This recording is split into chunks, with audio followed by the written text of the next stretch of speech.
Eto, inumin mo to. Mabisang gamot to para mawala yung sakit na nararamdaman mo.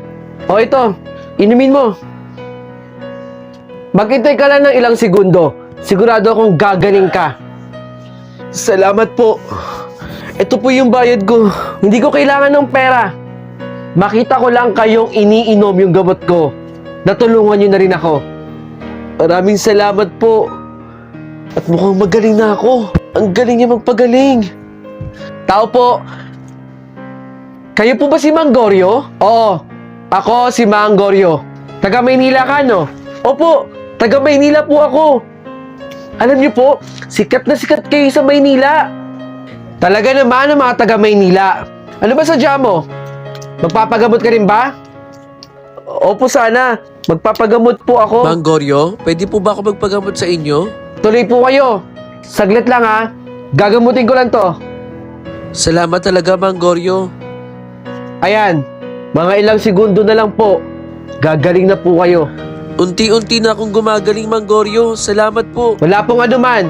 Hindi ko po kailangan ng bayad ninyo. Makainom lang po kayo ng gamot ko. Masaya na po ako at nakatulong rin kayo sa akin. Ang galing-galing mo po talaga, Mang Goryo. The best ka po. Ang galing talaga ni Mang Goryo. Hindi pa siya nagpapabayad.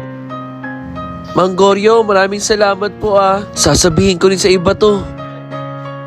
Halika.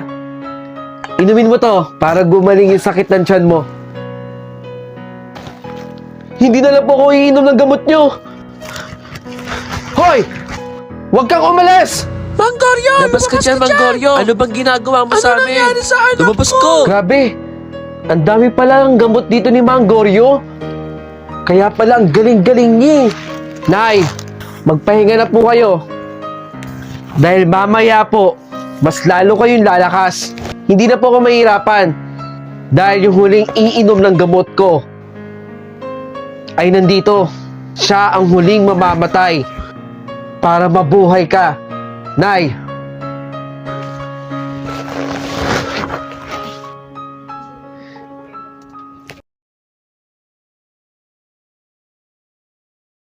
kindly bring out your assignment, class. Good morning, ma'am. Anna May, anong oras na?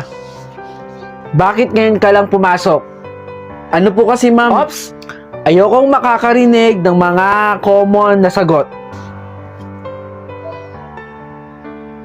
Wala? Maupo ka na. Huwag mo lang uulitin sa susunod. Okay, please. Pakipasa yung mga assignment ninyo. Heads up! Finish or not finish, pakipasa na ang inyong quiz. Saglit. Thank you. Hindi pa ako tapos. Thank you. Anna May, ano ba nangyayari sa'yo? Noong una nalilate ka, ngayon naman pati pag-exam late pa din. Ang pagkakaalam ko, Anna May, malapit ang bahay nyo dito sa eskwelahan. Akin na yung papel mo. Ito po. Okay, pwede na kayo mag-recess class. Magsitayo ang lahat at tayo ay magdadasal na. Dala ko naman yung mga assignment ko dito. Anna May, mabuti at nakahabol ka sa pagdarasal namin. Saan ka na naman ba galing? Ma'am, sumasideline po kasi ako, ma'am. Pandagdag lang po dun sa gamot ng nanay ko. Kaya po ako nalilate. Kung ano man yung mga dahilan mo, dapat ugaliin mong pumasok ng maaga. Pasensya na po. Para sa pag-aaral mo to, Anna May, sa kinabukasan mo, makinig ka sa teacher mo.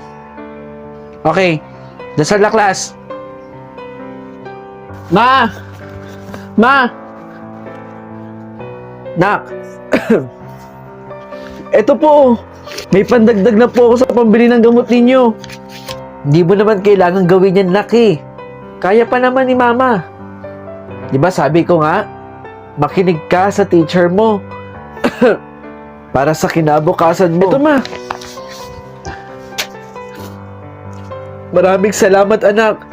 Makakabili na ako ng gamot. Oh, na-enjoy mo ba yung content ko? At gusto mo rin bang manalo ng POV shirt gaya ng suot ko? Madiscarding nila lang? Nako, wag mong kalimutang i-follow yung Facebook page na nandito sa screen at mag-comment ka sa nakapin post.